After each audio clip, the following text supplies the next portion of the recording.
The Bad Crypto Podcast is brought to you by Badcoin, a cryptocurrency that anyone can mine with any computer. In fact, the older your computer, the better chance you have of getting rewards. Find out more today at www.badcoin.net.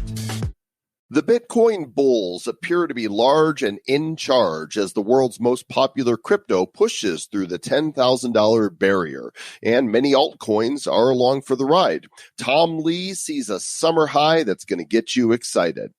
Apparently, the U.S. Central Intelligence Agency has had the backdoor to one of the world's major encryption systems since World War II. Trump's new budget would make crypto crimes investigatable by the Secret Service, and Justin's son finally gets his lunch with Warren Buffett.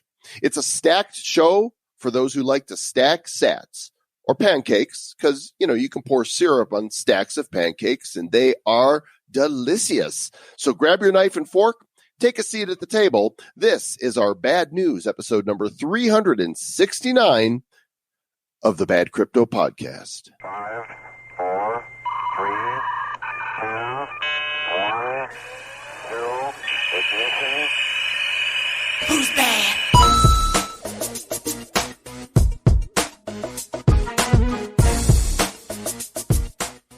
And it's a happy day in the Republic of Bad Cryptopia as Bitcoin is over 10,000. Woohoo! Very exciting. It's been fun watching this. I've had a lot of friends now message me and go, whoa, what's going on with this crypto in the last week or so, last couple of weeks? Like, what's going on? And I'm like, dude, that Bitcoin halving is going to be a thing. And we knew it was going to be coming, and here it's coming. It's going to happen in May. And yeah, we expected this. It's like, wow, I didn't expect this. Like, no, a lot of people feel like the whole crypto thing was a fad, because they heard about it in the news all the time. And then it went down and they stopped hearing about it, and out of sight, out of mind. And so as it comes back, there's going to be a lot of people that are, coming back for a repeat performance, and new people that are going to be joining us for the first time. And if you're a new listener to the show, welcome. I'm Joel Comm, and that guy over there is Travis Wright. We are the crypto clowns, the blockchain blockheads, with over 8 million downloads of this show, and we're glad you're here. I am glad you're here too, Mr. Joel Comm. I'm glad you're here because without they're part of the we. When I say we're glad you're here, that's also, we. That's true. Very nice. I like this. Hey, you know what? Before we get started on this great news that we have today, let's talk real quick about MobiPay. And MobiPay is one of those apps that I think has some potential to really bring crypto into the mainstream. They have this ecosystem that has these 3 core applications that let users spend and send money, and also cryptocurrencies, right, from their phone in seconds. They even they work with merchants in unique ways to create to create gift card. So whatever the amount is for their bill, like boom, they can automatically create a gift card. So it eliminates some of those credit card transaction fees, which retailers like to eliminate some of those fees. Like if credit cards are taking 2 to 3% of everything that somebody buys there, I mean, that makes that stuff expensive. And so MobiPay helps eliminate that. And they're doing some really cool stuff. They're going to create this amazing, rewarding loyalty program, which I think has huge potential. You guys should go check it out. It's MobiPay, MobiPay.io. And if you hurry, you can go click up there and get $10 worth of free Mobi cryptos. So go do that. Fill your bags with the Mobi. All right, we got lots of good news in this week's bad news, so let's get to it. The get-go from the get-go. Yeah, I don't know why I'm in a French attitude today, but I am. All right, here we go. I'm just feeling Frenchy French today, Mr. Travis, right? Also, so I want you to go ahead and say all of the market capitalization in the French. Okay, looking at the coin get-go from the get-go. It is February 12th in the year of 2020, 1:04 p.m. Mountain Standard Time. Total crypto market cap has passed 300 billion, 302 billion almost. Bitcoin, 10,292 after passing 10,300. Ethereum, almost 265. XRP inching up on 30 cents. Bitcoin Cash, 475. Bitcoin SV, 364. Litecoin, $81.78. EOS, $5.36, Tether 99 cents, Binance Coin $25, and rounding out the top 10 is Tezos, $3.42. 78% on Tezos this week, Travis. Yeah, thanks for stealing my thunder, Mr. Joel Comm. That's what I was about ready to say. No, it's great. I mean, these top 10, every single one of them is up double digits, except Tether, which is normal. But I mean, let's look at this. Bitcoin in the past 7 days up 12.5%. I mean, that's magical when Bitcoin goes up that amount. Ethereum's gone up 41%. It's up to $265. That's crazy. XRP is up 12%. Bitcoin Cash up 25%. Bitcoin SV 35%. Litecoin up 20%. EOS up 27%. Binance up 42%. Like, that's just crazy. And then Tezos up 78%. But let's look at extending out to the whole marketplace, or the top 100. This is what's really crazy is Hedera Hashgraph, who we've talked about, the HBAR token, up 256% in the last 7 days. Blockstack up 102%. This is crazy, Mr. The OK coin, the OKB, that's up 84%. Like, these are some big, big numbers. They are. And so Bitcoin is going up and many of the altcoins are following suit. And, the question is will it be able to hold at this amount? The Bitcoin clock now showing 85 days to halving with an estimated date of May 8th. You guys can check it out at bitcoinclock.com. Uh-oh.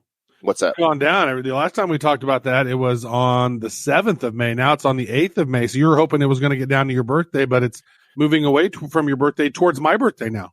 It'll be close enough to birthday, but I think that May 8th, doesn't that coincide with the San Francisco conference? I think that like matches with Bitcoin 2020. I'm pulling up my calendar right now to scoot over to May and take a look. But no, you know what? That would coincide with the Bitcoinference in Cancun that we are potentially going to be going to. I see what you did there. Bitcoinference. Mm-hmm. Well, they did it. I didn't do it. I'm just you telling just you said the it. name. Yeah. But this is the first time in 2020 that Bitcoin has passed the 10,000 mark, and it's green all over the place for the week. There was a brief pullback to under 10,000. I think it got as low as like 97.50. And I'm like, that's not going to last. And sure enough, the bulls grabbed it by the horns and said, oh, no, you didn't. We're going back up. Oh, no, you didn't. Also, Badcoin was up about 25% this past week. So how exciting was that for all the Badcoin holders out there? Great stuff. We have a great show for you today, folks. We are going to be talking about, there's all kinds of interesting news. So when the cryptos is up, the spirits are up, and people are a little happy about that. And so let's get on in and start chatting about this, Mr. Joe Com.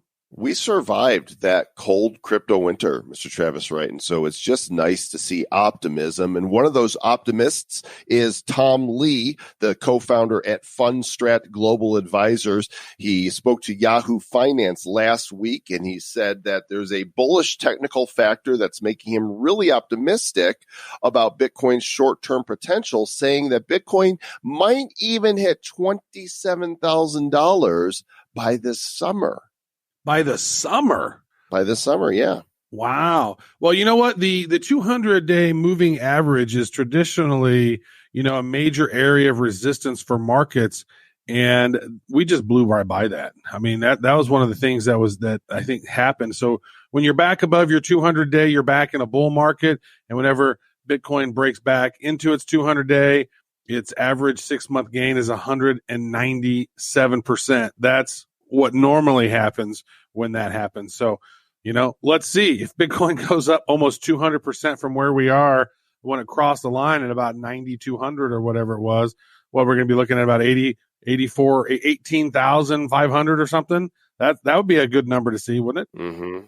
And Tom has said before that the halving is not priced into it. Of course, I agree with him on this. As a non-financial advisor, I think that we are about 45 to 60 days out from seeing the media hype cycle begin once again. The event is unavoidable. The media will be talking about the Bitcoin halving, and what that's going to do is it's going to bring attention to the whole world again, and people are going to realize, oh, Bitcoin is not dead. This crypto thing is real. The news is talking about it. Do I need to jump on this because I missed it last time? And the FOMO will be real. Yeah, that's what I kind of see starting right now with those friends that are messaging me out of the blue. Why is crypto doing this? What's going on with that? Why did Ethereum? And they always misspell Ethereum when they ask, I noticed. Ethereum. They always say like Ethereum or something. Yeah, what's up with that Ethereum? No, when they spell it out, it's always incorrect. But you know what? They don't understand the cryptos yet. They're trying to figure it all out. And you know what? I think in some ways we don't always know why things are popping up or why they're going, but we always look for news and try to figure out why and bring people on to share with you about that why and why things are going on and how they're happening and what to look for. And, you know, I think between now and the halving, you know, in May, like I think we're going to be in a nice crypto bull run. Again, not from a financial analyst perspective, but just from look what we just did and look what's happening. The next halving is happening and we're on a nice run upwards. That looks nice. That's a good sign for us. It seems like common sense. Emotion tends to drive, you know, the sentiment, and emotion also drives people buying and selling. And that's just part of the deal. Here's a story from our friends at Cointelegraph.com. Of course, Cointelegraph features our weekly bad news show on their website. We appreciate that. This particular story here is around the Trump administration as part of the $4.8 trillion 2021 budget proposal. The administration hopes to reconsolidate the Secret Service with the Treasury Department to enhance cyber and financial crime investigations. And essentially, that means that Secret Service would be in charge of investigating money laundering and terrorist financing. Well, that's interesting because you know, there's so many different organizations that we've talked about that maybe have their hand in the whole crypto thing. You know, you got the IRS, and you got the SEC, and then the CFTC, and now here's the TFI, the Terrorism and Financial Intelligence Treasury Office, and there's some Homeland Security, and then with the Secret Service. And so, how many people are going to be dealing with cryptos? Everybody? I guess. I mean, it's going to be everywhere. Mm-hmm. Cryptos are everywhere. They're everywhere. They're everywhere. Mm-hmm. Get away from them. Yeah. You remember back in summer of 2019, Trump was like very, very much opposed against Bitcoin, and he thought Libra was no good. And he talked about that on Twitter back in, you know, it was right whenever they had the White House social media day or whatever, and they were talking about Libra and cryptos. And then he came out and started, you know, doing his little tweet rants about that particular topic. And you know what? I think, though, he does have some people in the administration who are crypto friendly, and hopefully they don't overregulate and stop the bull run, because, you know, there's been times last time, you know, I remember in 2017, like there were some halts to the bull run. There were some things that were trying to stop the bull run, but inevitably you can't stop it once it gets rolling. Remember China stopped with the exchanges, and there was some other stuff and some uncertainty, and then like, oh, the bull run sort of stalled, but then it just kept on chugging up. So hopefully, you know, crypto has a mind of its own and doesn't respond to some of this stuff. Well, being here on Cointelegraph, as you know, when we're looking at these news articles, the nude articles, there's no nude articles on Cointelegraph, just to be clear. But there are news articles, and sometimes I'll see a link to something else. And this one here in the article linked to this interesting piece that you can now use crypto to trade Trump 2020 futures. The derivatives exchange FTX has created a new specialized futures contract for traders to bet on President Donald. They hate Cointelegraph. You got a typo on here. It's Donald Trump's reelection in 2020. It's called, it's just labeled Trump, that if the contract expires to $1 if he wins the U.S. general election and $0 if otherwise. So people are betting with crypto now. You know, betting and gambling and some of those things is an interesting use case for crypto. You know, I mean, as a Kansas City Chiefs fan, it was great to see my team win the Super Bowl. There was a lot of people who were betting on them as early as as soon as they lost last year in the AFC Championship, and some of those people were rewarded very nicely. Now, I mean, it's just one of those things when you're gambling, it's just there's just a whole new inherent set of risks there that are involved. Plus, it's such an addictive thing for some people. So I don't know. It is interesting, though. That's another use case for crypto. And I guess if we're making political gambling bets now, that's interesting. Sure, why not? No, it was just about 6 months or so ago that Justin Sun had won an auction to get dinner with Warren Buffett. Justin Sun, of course, the creator of Tron, in the Tron Foundation. He spent $4.5 million and canceled the event, saying he had kidney stones. Now, we don't know if that was the reason or not, but he finally got his dinner with not the other Buffett, with Warren Buffett, not Jimmy Buffett. Yeah, that was something. Whenever that thing went down, because we were invited to go to Tron, and we were invited to that whole celebration around that. I don't think we were going to the dinner, but we were going to be there for media. And what happened was the day after that thing got canceled, a Chinese media outlet, they reported that the dinner postponement was because Sun was under investigation by local Chinese authorities and not allowed to leave China. Though Sun later then appeared to be in San Francisco in a video stream. But it's just, he did overmarket that thing. But here's the thing. If you're going to spend $4.5 million on a meal with Warren Buffett, you got to use that as marketing, and that's what it is. And so he was marketing the hell out of that event, using Twitter to invite other, certain luminaries in the crypto space to the meal. And so I'm glad that thing finally happened. Also, the CEO of eToro was there as well. Mm-hmm. And Charlie Lee was there. The CFO of Wobi was there, Chris Lee, and the head of the Binance Charity Foundation, Helen Hai, was there. And I guess that Buffett, has been skeptical of cryptos. He's actually called Bitcoin rat poison squared before. During the dinner, Buffett reportedly said he didn't see any value in Bitcoin because he believed that only businesses created value. Yoni Asia said that Buffett believed Bitcoin was not a store of value, but a store of fear, because investors buy it out of fear what happens in the short term if the markets crash. Mm-hmm. But isn't that what bonds are for? Or isn't that what precious metals are for? Isn't there always a hedge to invest in because of the fear that the primary investment might collapse? Well, I would say this. Warren Buffett and his partner, Charlie Munger, there's a great book out there if you want to really understand Buffett and his partner. It's called Charlie Munger's Almanac. It's a really big book. It's like a coffee table type of book. It's a full color print. There's so much wisdom in that. Well, they really looked at things that people are going to want and use, regardless if it's a bull run or if it's a bear market, or if the economy's good or the economy's bad. What are those consumables that people are going to use regardless? And if you look at his, Berkshire Hathaway, if you look at what they've purchased and what they own stock in, they made a fortune on Coca-Cola.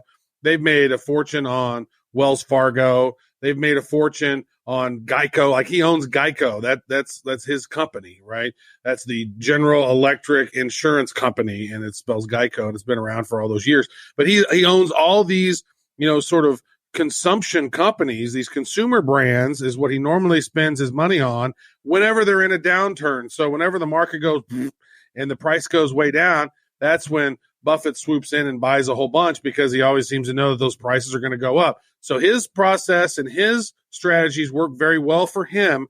But I think, I would have loved to have been a fly on the wall, because I would have asked some questions that maybe didn't get asked there, because fiat currency, I want to know what is his stance and thoughts on fiat currency. That's printed out of thin air, out of nowhere. It has no inherent value other than the full faith of the U.S. government. So I think that we're only getting half the story, and I think that Warren Buffett's probably is such an old dog that it's going to be hard to teach him new tricks around crypto, and because he knows what's worked for him, and why would he change if his process is not broken? Well, I just want to say, while you were busy being a fly on the wall, I wanted a seat at the table. If you're happy to just be an insect in the room, Travis, that's okay. But next time, I just want to be invited. Yeah. Well, We were invited, but those damn kidney stones. Damn I got kidney away with it stones. too, dang. If it wasn't for you damn kidney stones. Speaking of kidney stones, Craig Wright's back in the news. This time it's Captain Kirk. You know, William Shatner is a prolific tweeter. He is a very, very active tweeter, and he engages. And, he doesn't just one-way tweet. He engages with a lot of people who are asking him questions, and he's really gone down this crypto rabbit hole, and he seems to be following the whole Satoshi, not Satoshi thing with Craig Wright story. Yeah. You know, what's interesting about William Shatner is the fact that, dude, this dude's 88 years old or 89. Like he's 89. He's like, I was watching that show. I don't remember the name of the show, but it is so hilarious. It's got Terry Bradshaw on it. Yeah, I saw that. It's got him. It's got the Fonz and some other dude. Oh, George Foreman. Oh my God. Like that. If you want to just laugh, like, that show is so funny. Like Terry Bradshaw is just hysterical, and he just is always annoying William Shatner and those. It's just such a. And they go on. It's better late than never. Better late than never. Great show. And the four of them travel to these exotic places with this young guy who's kind of like their babysitter, and they do all kinds of crazy stunts. Yeah, it's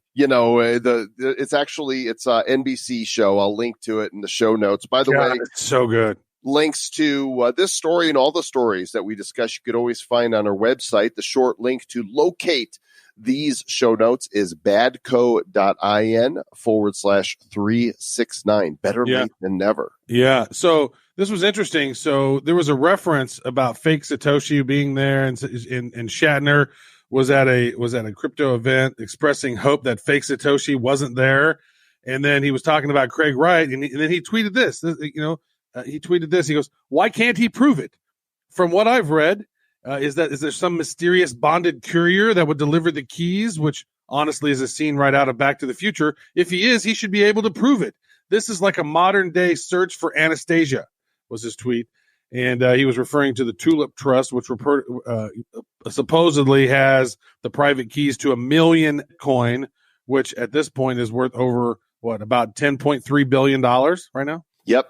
Absolutely. And he's following the whole lawsuit and commenting on it, which I think is interesting. But now, here's what's really interesting is apparently he's entertaining the notion of doing his own crypto podcast.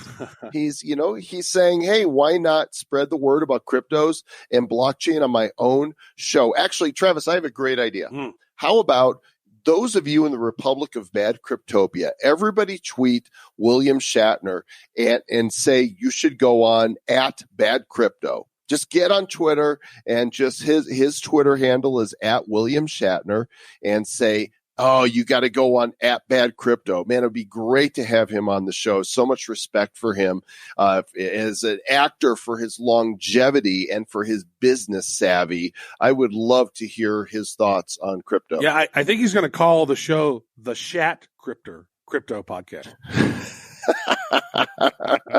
No, that's so great. I mean, here he is. Dude's almost 90 years old, and he's actively engaging in innovation, right? Paying attention to it, right? This is, I bet this dude's going to be around another 10, 15 years. This dude just really wants to be around. You can tell. And actually, there's another show, and what's so funny is I watch very rare watch TV, but I do watch one show that I love. Is called The Curse of Oak Island, which is all about there's this island in Canada that has all this crazy old, like 1700s and 1600s underground tunnels and stuff, and they've been able to trace this back to the Templars, and they think there's this huge gold and treasure in this thing.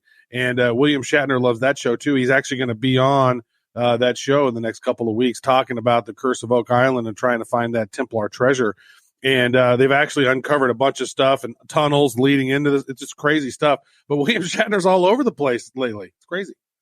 He absolutely is. So would you guys do that? Go tweet him at William Shatner and say, in your own words, that he should be on Bad Crypto. Let's just inundate him with it. So he's like, maybe I should look at this Bad Crypto thing and come on the show, because I can be bad. Gosh, that would be so amazing to have. It would be awesome.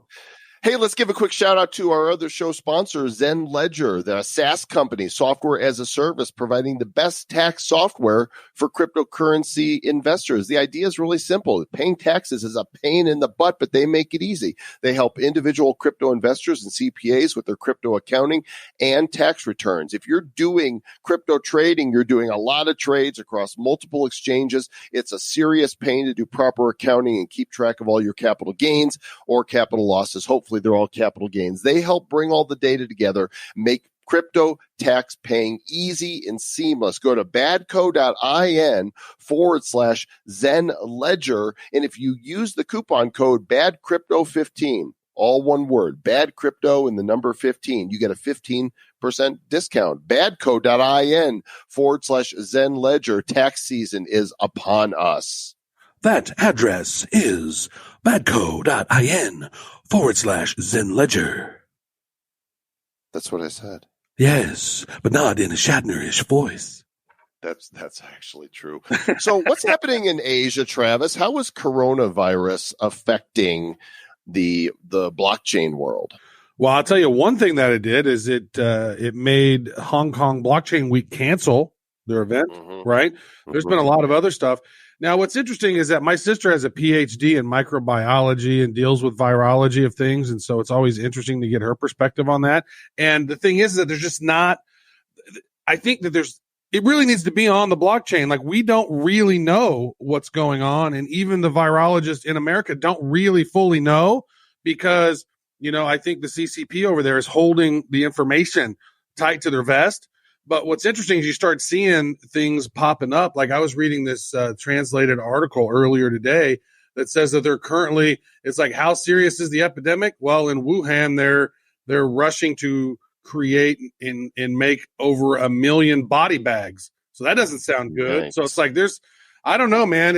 I think that I know personally, it's like when I'm going to fly, I'm going to wear a mask, and I know that I'm going to wash my hands and not touch my face. I mean, there's just certain things we can do. I don't know. I think that's probably one of the things. Like, it's not like the olden days, like, where the bubonic plague was there because you have horses that are defecating on the streets. But I think in some certain cities where there's that kind of stuff happening, then I think outbreaks could happen potentially, because that's not safe to have that kind of stuff floating around. I don't know. It's just kind of a weird thing. I don't know that we got a full handle on it yet, Mr. Jolcom. Well, here's a story out of South Korea that kind of gives you a taste of what's going on. The South Korea Pohang University of Science and Technology, POSTECH, has issued blockchain-stored diplomas to its new graduates. They basically don't think it's safe for students to gather at the graduation ceremony. So instead, they're offering this option for students to collect their diplomas online. They're calling it BROOF, blockchain-based certification. Roof. Well, you know what? In trying times, that's when innovation really starts to prosper, because you have to find a solution to something. And it's like, I know there was an event in South Korea that I was being asked to come to, and I don't think that event's happening now. And so, that's what's going on. And there's just so much uncertainty right now that, I do think that what South Korea did right there is probably pretty cool, to be able to create and have your diploma on the blockchain, where you could literally just send that to a potential employer. Because I mean, how much of somebody's work history on LinkedIn or whatever is not accurate, actually real. Right. And you can't forge it. You can't alter it. It's immutable. It's blockchain. And so now this article on phosbytes.com talks about how blockchain technology can help fight Wuhan coronavirus outbreak with real-time tracking. And there's a developer in Atlanta that has an online data visualization tool to trail and depict the coronavirus outbreak using blockchain technology. Yeah, actually using this is interesting here. It's called Ocher, ACOER, and they're the blockchain developer there in Atlanta. Which, by the way, the CDC, the Center for Disease Control, I believe, is in Atlanta, and it sounds like they're using this thing called Hashlog, which is an advanced platform that they're pulling data from the Hedera Hashgraph database. Using the Hashlog data visualization engine. that might explain the bump in Hedera, the 260 whatever percent increase in Hedera tokens this week. Maybe so. There it is. That makes a lot of sense. Yeah. There's some interesting data that's popped up on here, just on those sources there. I don't know. Most of those are happening just in mainland China, and I don't know. I don't think it's any new. How many people die of the flu every year? I mean, I heard like 300 people a day die from the regular flu or something. That's what my sister said. So, maybe a few people are dying of this thing. Now, if this thing is airborne and gets all over the world, and then it could be like a crazy pandemic. But I'm not going to change too much in my life. But I would say that if you're going through an airport, like, wash your hands regularly, don't touch a bunch of stuff, and don't touch your face. That's the thing, is when you're out and about. Because I tell my kids this all the time, because they have a habit, like, sort of rubbing their nose, or like, don't touch your face when you're out and about, and wash your hands regularly. And I'm going to wear one of those face masks whenever I travel, probably. This article by Helen Parts on Cointelegraph says that a new Canadian dollar peg stablecoin is going to be regulated by FinTech. It's called the QCAD, the QCAD, and it's an Ethereum-based token, an ERC20. They're targeting the mass market. So our neighbors to the north, they're going to be able to pay for their toques with their stable coin, because that's what it's all about. But what about their Elsinore beer, eh? Hosers? Oh, yeah, and their Molson, the Molson Goldens. Yeah, so this is the Canada Stable Corp here. This is a joint venture between 3iQ and MavenNet. So that's where the Q comes from. And CAD, C-A-D, that's the Canadian dollar. And so this is their supply. This is their stable coin. And apparently there's going to be about 150,000 of these available at launch. And it implements the ERC20 standard, and that's what they're doing. They're setting that bad boy up. And now, there's a lot of USD stable coins.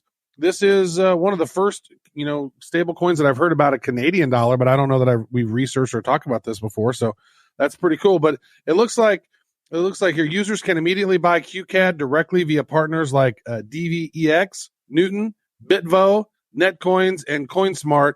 None of which I've ever heard of. Me either, but they know what they're doing. I hope. They know up there today. Yeah. Let's jump back to the other side of the world. I mean, we just went to Asia, and then we went back over here to this hemisphere. Let's take a quick teleport. Mr. Shatner, beam us up back to Australia, and more proof that blockchain ain't stopping, gang. The Australian government has issued a national blockchain roadmap. Why? To drive adoption. The 52-page roadmap lists a 12-step approach the government said it will take to help Australia progress towards a, quote, blockchain-empowered future. It's a 5-year plan. A 5-year plan. Very nice. Yeah, so, here we are. Another country, Australia, mate, which loves the cryptos. That's like where most of our fans are from, except in America. Like, number 2 fans, group of them are in Australia. And so now they have a national roadmap of what they're going to do with blockchain to drive adoption. That, to me, is a very, very positive sign. I mean, we've been in conversations with Trader Cobb.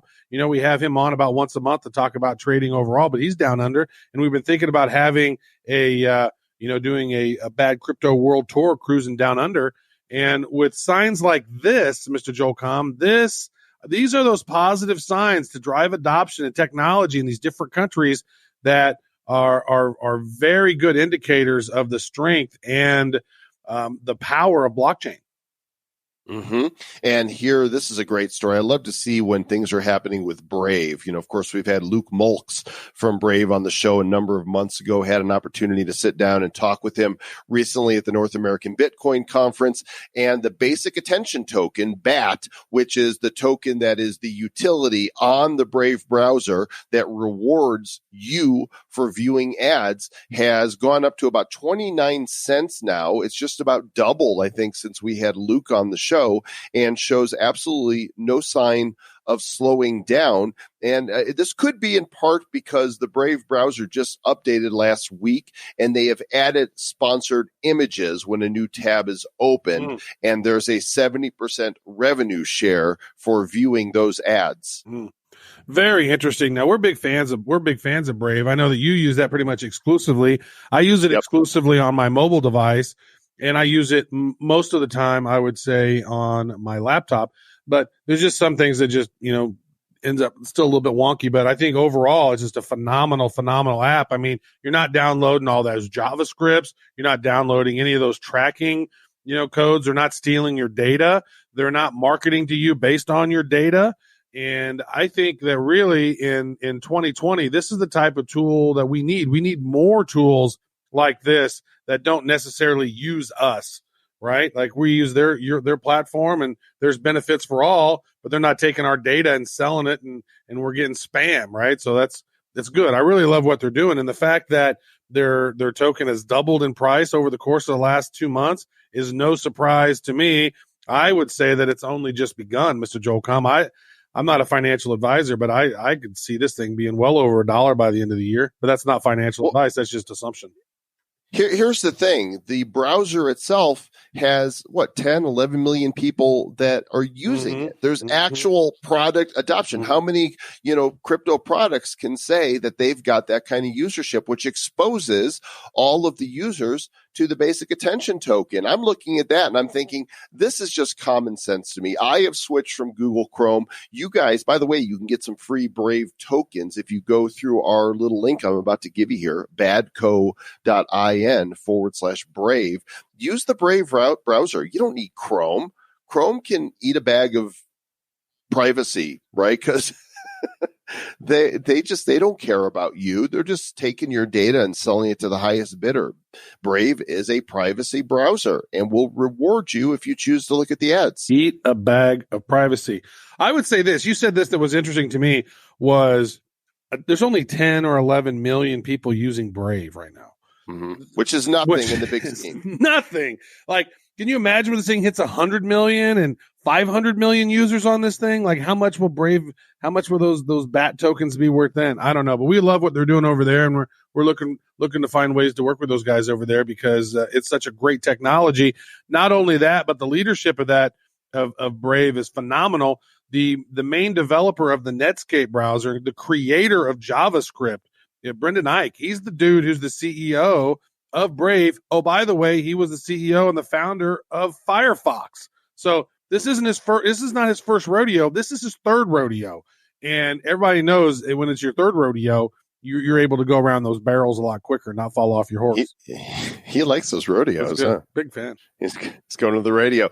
What's happening over at Binance? There's a new product that is launching, according to Changpeng Zhao, the CEO of Binance, called the Binance Cloud, but it's kind of clouded in mystery right now. Yeah, I think this is just a joke, but I think he's combining crypto and cannabis. And it's going to be the Binance cloud of smoke. And then we're going to have a hard time understanding CZ after that. No, so they're taking Binance to the cloud. We don't necessarily know what that means because they're very tight-lipped about this, but they are advertising for a senior cloud engineer to join their cloud engineering and architecture team. And they're looking for large-scale, massive, parallel, and highly available compute systems on the advanced cloud computing platform. And they want someone who can improve, scale, and automate this business-critical cloud-based architecture. So they're going to be doing some stuff on Binance to improve that. And they also say this, but even before that, there's going to be BNB futures with 50 times leverage available. They said that it was going to launch on February 10th. Today is timestamping it on the 12th, so that might already be available. And they're also adding fiat gateways for Russian rubles, Norwegian krona, and the Croatian kuna, Matata. And with other crypto purchases are available now with Russian credit cards. So they're expanding in that area, and they're doing some stuff in India as well. So Binance is on the move, baby. They're everywhere. By the way, I'm looking at the crypto charts right now, and we are creeping up on 10,400. I wonder if by the time this episode releases, you guys will be going, 10,400, we're creeping up on 10,500. Creeping up on 12 grand, because you never know. Yep. Some days are just weird with cryptos.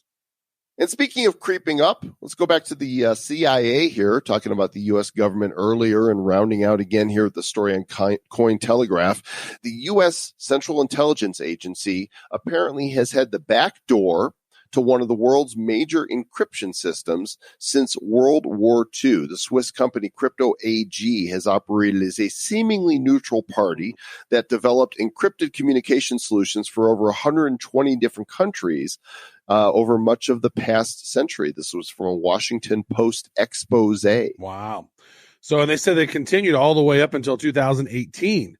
And so that to me, that's like what, 70 years of having this sort of crypto AG operating as a neutral party and creating encrypted communication solutions for 120 countries and having the encryption codes for all of them, where basically that means nothing was really safe or encrypted. Perhaps this means all the more reason for anonymous coins like Zcash and Monero, right?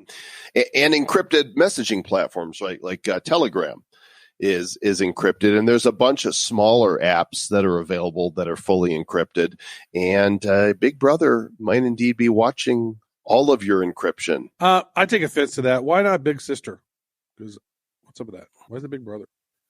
I don't know. So speaking of the U.S. government, the military, in the Navy, one of our now we've got Army, Navy, Air Force, Marines, Coast Guard, and Space Force. I hope William Shatner gets, invited to be the voice of Space Force. Wouldn't that be awesome? Or Picard. Make it so. Yes. Make it so, number one. So the U.S. Navy has spent $9.5 million on a new blockchain messaging system that is supposed to make messaging more secure. It's called Simba Chain. They're the ones that have signed the contract with the Navy to provide a secure blockchain-based messaging and transaction platform for the Department of Defense. Yeah, it's going to run on Microsoft Azure. And so I guess it's going to make it easier for the Navy to be able to share information between the Navy and its air power and the people who are in vehicles flying and the people who are on ground in different places. So the uses of the new contract include secure messaging, supply chains, and financial transactions. So it seems to me like it would be almost kind of like a WeChat, but for the military. Yeah. Well, so again, there ain't no slowing down, gang. It's moving forward, and these are just the ones that you're hearing about, right? There's more stories we're not covering of governments and businesses and agencies and companies that are developing blockchain. We're just telling you a few stories in a short show. So just think of how much is actually going on, and of course, the future of crypto is reflected more in retail. This story from NPR. I feel like I should say this story in an NPR voice. Go for it, Mr. The headline of the story: cities and states are saying no to cashless shops. Little,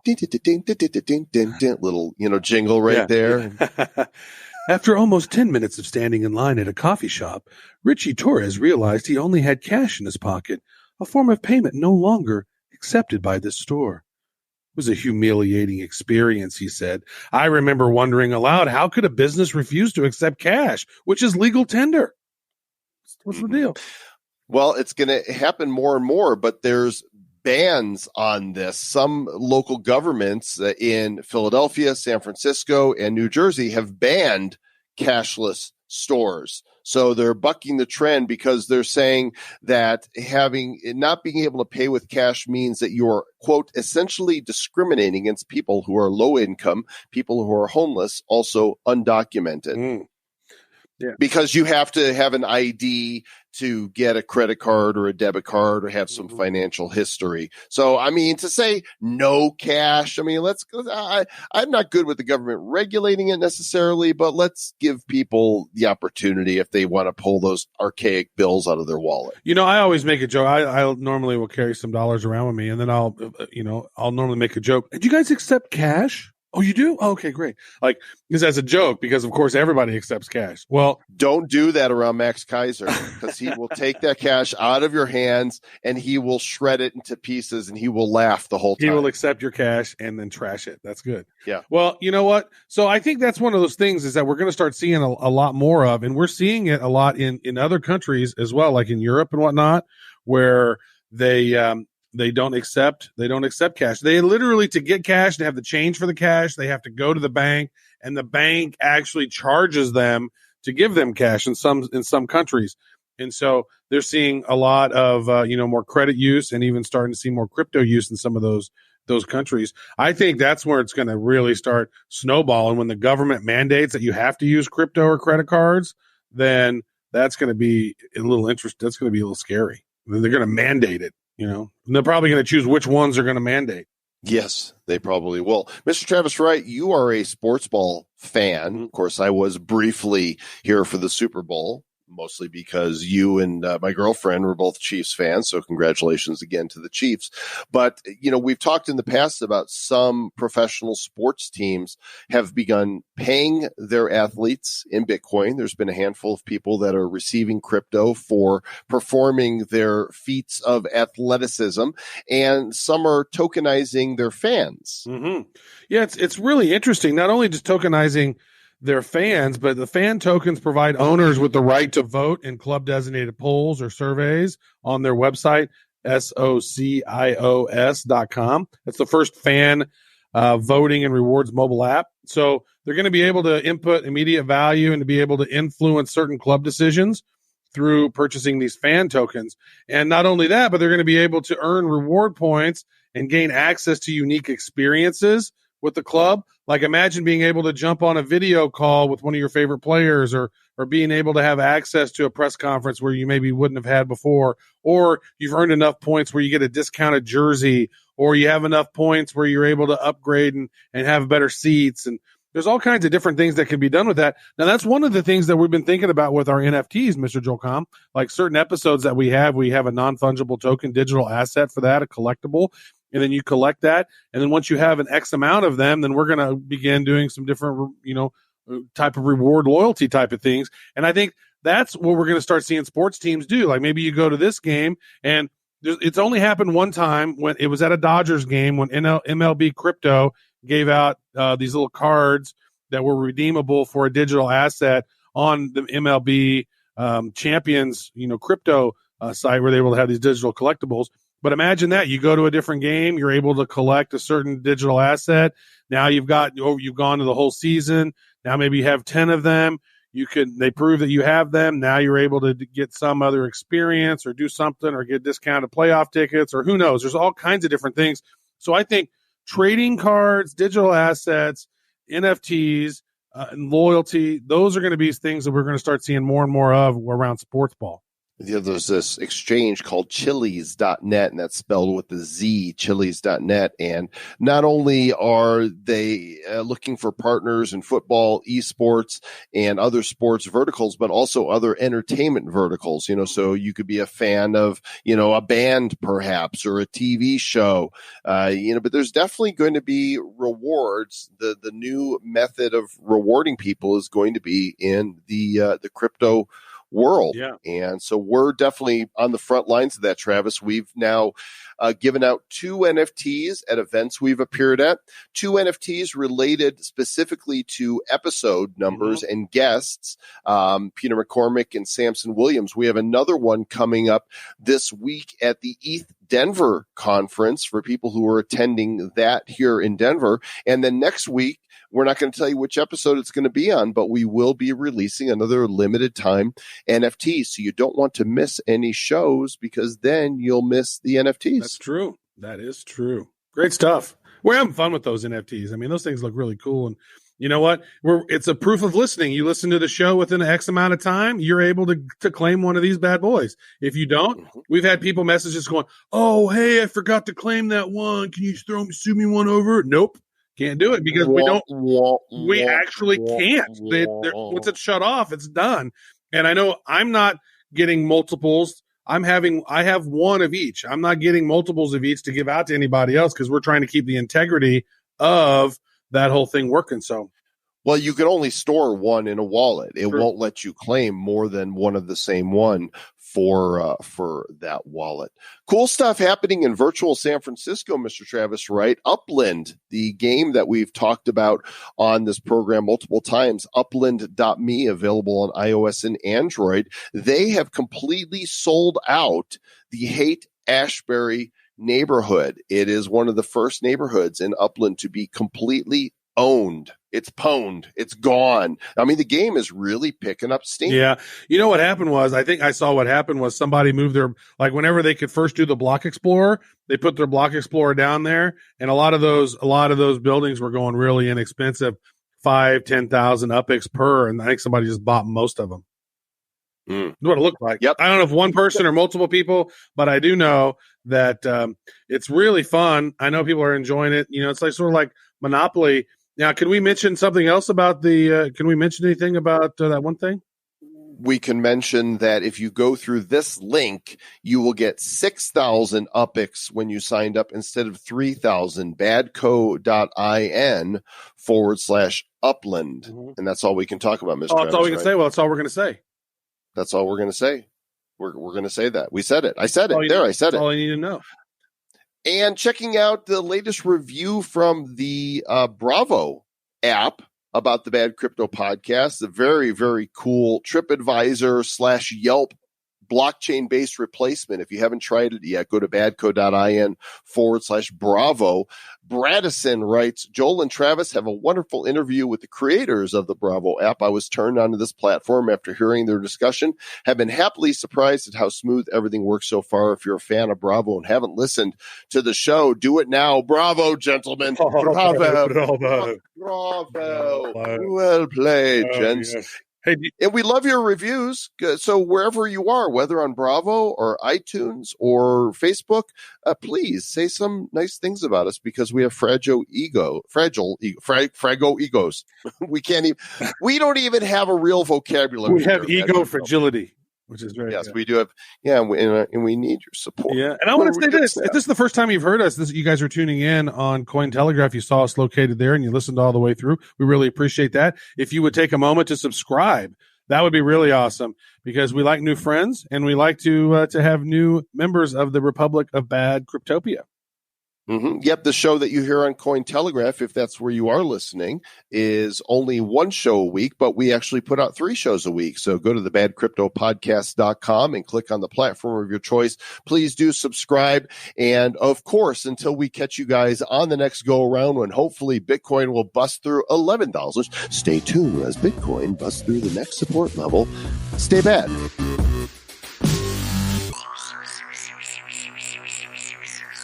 Who's bad?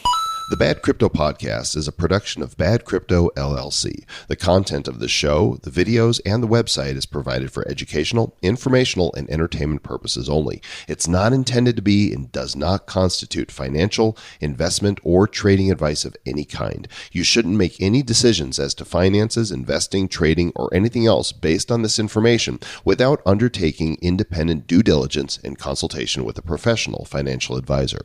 Please understand that the trading of Bitcoins and alternative cryptocurrencies have potential risks involved. Anyone wishing to invest in any of the currencies or tokens mentioned on this podcast should first seek their own independent professional financial advisor.